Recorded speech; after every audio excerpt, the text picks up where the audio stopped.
फरीदाबाद के प्रथला विधानसभा क्षेत्र में आज मुख्यमंत्री नायब सिंह सैनी पहुंचे और विजय संकल्प यात्रा को संबोधित करते हुए बीजेपी लोकसभा प्रत्याशी कृष्णपाल गुर्जर के चुनाव निशान कमल के फूल पर वोट देने की अपील की। मौके पर बीजेपी प्रत्याशी कृष्णपाल गुर्जर और मुख्यमंत्री नायब सैनी ने विपक्ष पर जमकर हमला बोला। मुख्यमंत्री नायब सैनी कृष्णपाल गुर्जर के लिए फरीदाबाद लोकसभा में अब तक 6 रैलियां भी कर चुके हैं। पूर्व मुख्यमंत्री मनोहर लाल भी कर चुके हैं। फरीदाबाद की बडखल विधानसभा में कृष्णपाल गुर्जर के लिए रैली फरीदाबाद और पलवल 2 जिलों में बटा हुआ है। प्रथला विधानसभा क्षेत्र इस मौके पर मंच पर BJP candidate Krishnapal Gurjar, cabinet मंत्री मूलचंद शर्मा, राज्य मंत्री सीमा त्रिखा, विधायक नयन पाल रावत, राजेश नागर, नरेंद्र गुप्ता समेत बीजेपी के वरिष्ठ नेता भी मौके पर मौजूद रहे। मुख्यमंत्री नायब सैनी ने अपने संबोधन में कहा कि 25 मई को हमने अपना एक वोट नरेंद्र मोदी को देना है। पिछले 10 साल में मोदी गरीब, दलित, महिला, युवाओं के चेहरे पर मुस्कान लाने का काम कर रही है। आज हरियाणा में एक भी जिला ऐसा नहीं है जहां हाईवे नहीं है। मैं पहले प्रथला आता था, 2-3 घंटे लग जाते थे। आज आया हूं तो मिनटों में पहुंच गया। देश इंतजार कर रहा है कि फिर देश में मोदी सरकार बने। 6ठी विधानसभा रैली में आया हूं। विश्वास हो रहा है कि कृष्णपाल गुर्जर देश में सबसे बड़ी जीत हासिल करेंगे। मोदी जी ने 10 साल में अभूतपूर्व काम किए। कांग्रेस मोदी सरकार के कामों से बौखला रही है। मोदी की गारंटी का संकल्प पत्र सरकार 100% पूरा करेंगे। कांग्रेस ने कभी अपना घोषणा पत्र को देखा भी नहीं, पूरा करना तो दूर है। कांग्रेस के समय में 2-2 रुपए के चेक दिए, जबकि मोदी सरकार ने 12,500 किसानों के खाते में डाले। हमें संकल्प लेना है कि एक वोट मोदी को देनी है। हुए हैं, आप सबको मैं दोनों हाथ जोड़ करके प्रणाम करता हूं। आप सबका दिल से धन्यवाद करता हूं। भाइयों, चुनाव चल रहा है।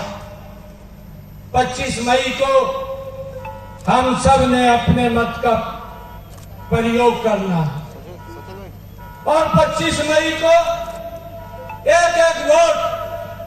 भाइयों, इस भयानक गर्मी में भी हमने कमल का बटन दबा करके नरेंद्र मोदी जी को तीसरी बार इस देश की बागडोर को संभालना है।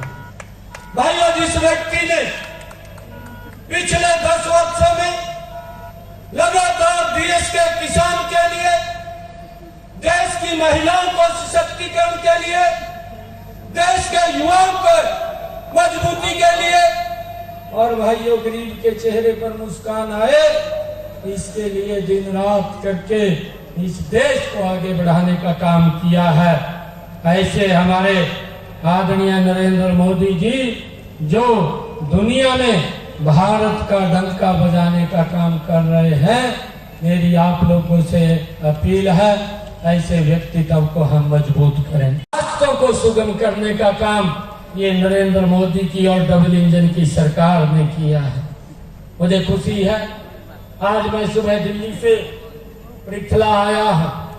मैं पहले भी आता था, 2014 से पहले मुझे पृथला आने में ही दिल्ली से भाइयों 4-4 घंटे लग जाते थे, परंतु आज जब मैं दिल्ली से चला और मुझे मात्र 20 मिनट 25 मिनट लगे और हमारे आयोजकों ने कहा कि आप थोड़ी देर के लिए रुक जाएं और अभी थोड़ी देर के बाद आपने आना है।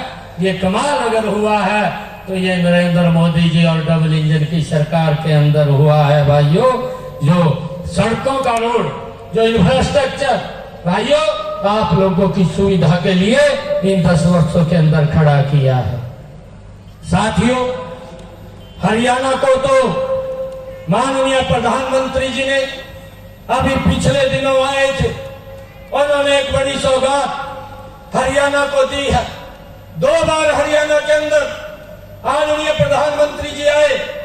एक सौगात हरियाणा को आदरणीय नरेंद्र मोदी जी ने 1 इंच का शिलान्यास करके इस हरियाणा प्रदेश के लोगों के 6ठी विधानसभा के अंदर एक ही आवाज इस फरीदाबाद के अंदर आ रही है कि 543 सीटों में से सबसे बड़े बहुमत से ये फरीदाबाद की लोकसभा सीट कमल का फूल खिला करके भाइयों नरेंद्र मोदी जी को तीसरी बार प्रधानमंत्री बनाने का काम यहाँ के सम्मानित जनता करने वाली है। भाइयों ने संकल्प लिया है लोगों ने। मुझे खुशी है कि आदरणीय प्रधानमंत्री नरेंद्र मोदी जी के नेतृत्व में 10 सालों में जो काम हुए हैं, अब आने वाले 5 सालों का जो काम होंगे, देश उसका इंतजार कर रहा है। मुझे इस बात की भी खुशी है कि इन 10 वर्षों के अंदर नरेंद्र मोदी जी ने भाइयों जितने काम किए हैं, अगर उन कामों को गिनवाओ तो समय कम पड़ जाएगा। भाइयों 10 वर्षों के अंदर नरेंद्र मोदी जी ने ऐसे ऐसे काम इस देश के अंदर किए हैं। चाहे धारा 370 को हटाने की बात हो, और चाहे भाइयों इस देश के अंदर सिटीजनशिप अमेंडमेंट बिल को लागू करने की बात हो, और चाहे इस देश के अंदर इन्हीं 10 वर्षों में भाइयों जीएसटी लागू करने की बात हो, और भाइयों चाहे इतने लंबे समय से देश इंतजार कर रहा था भगवान श्री राम के भव्य मंदिर के निर्माण की बात हो, लगातार नरेंद्र मोदी जी ने भाइयों देश को आगे बढ़ाने का काम किया। वहीं भाजपा प्रत्याशी कृष्णपाल गुर्जर ने अपने संबोधन में कहा कि 10 साल में देश और फरीदाबाद का सूरत बदली है। बदरपुर से लेकर यूपी बॉर्डर तक अब जाम नहीं लगता। मैंने गडकरी जी से नोएडा से बाईपास होते हुए सीधे जयपुर मुंबई जा सकते हैं। दिल्ली बड़ौदा हाईवे को 1600 करोड़ रुपए से जेवर एयरपोर्ट हाईवे को जोड़ा जा रहा है। बल्लभगढ़ से पलवल मेट्रो भी पास हो चुकी है। 350 करोड़ की लागत से फरीदाबाद से होडल तक रेलवे ट्रैक पर ओवरब्रिज बन रहे हैं। 24 घंटे बिजली देने का काम भाजपा सरकार ने किया। हर महिला को गैस कनेक्शन दिया। 55 करोड़ लोगों को आयुष्मान कार्ड मोदी की गारंटी है। आज किसान के खाते में सीधे 6000 रुपए भेजे जा रहे हैं। पहले दिन ही लुटिया डूब जाएगी। इनके पास ना एजेंडा है, ना नेता है, इनके पास कुछ नहीं है। इसलिए मित्रों, ये सरकार मोदी जी जैसा नेता दशकों के बाद देश को मिला है। सवाल कृष्णपाल का नहीं, सवाल नरेंद्र मोदी का नहीं है, सवाल देश का है। आज दुनिया में भारत की शोहरत कहां पहुंच गई है आप सब जानते हो। इसलिए देश को और तेज गति से आगे बढ़ाना है, तीसरे नंबर की ताकत बनाना है। ये क्या करेंगे? इनके पास एजेंडा नहीं है, कहते हैं हमको मोदी को हटाना है। क्या करोगे? फिर प्रधानमंत्री के लिए झगड़ेंगे, फिर मंत्रालय हड़पेंगे, फिर घोटाले करेंगे, फिर जेल जाएंगे, फिर बेल पर आएंगे। क्या ऐसा हिंदुस्तान चाहिए आपको? अंत में इतना कहते हुए मित्रों, एक नरेंद्र स्वामी विवेकानंद हुआ था सैकड़ों साल पहले, जिसने श्रेष्ठ भारत का सपना देखा। 10 उन सैकड़ों वर्षों के बाद भारत को एक और नरेंद्र मिला है, जिसका नाम नरेंद्र मोदी है, जो उस नरेंद्र स्वामी विवेकानंद के श्रेष्ठ भारत के सपने को रात दिन लगकर उसको पूरा करने में लगा है। इसलिए एक विकसित भारत के लिए, एक श्रेष्ठ भारत के लिए, एक विश्वगुरु भारत के लिए आइए हम सब मिलकर मोदी जी के साथ चलें, भाजपा के साथ चलें।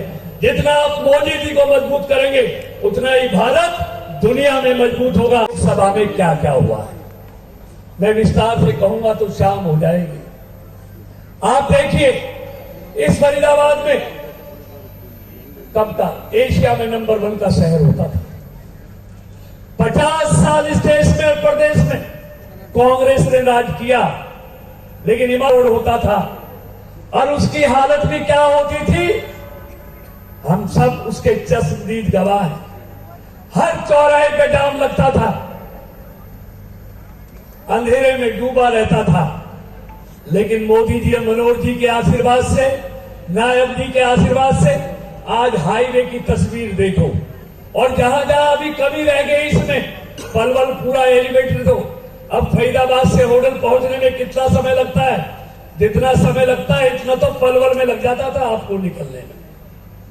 जहां जहां अभी जेसीबी पर और बल्लभगढ़ की अनाज मंडी पर 10 मिनट का जाम लगता है सुबह और शाम, उसके लिए भी 150 करोड़ रुपए मंजूर हो गए हैं। काम शुरू होने वाला है, वहां भी आपको 1 मिनट भी इंतजार नहीं करना पड़ेगा। उसको भी 7 लाइन पुल बना रहे हैं।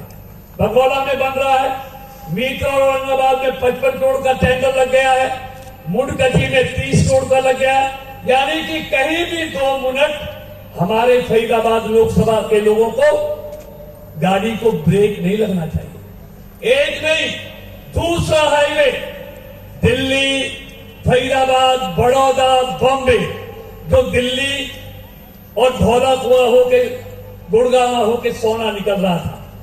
मैंने कहा जी धौला कुआं से दिल्ली क्रॉस करनी पड़ेगी और धौला कुआं से सोना के राजीव चौक तक 1 घंटे का जाम रहता है।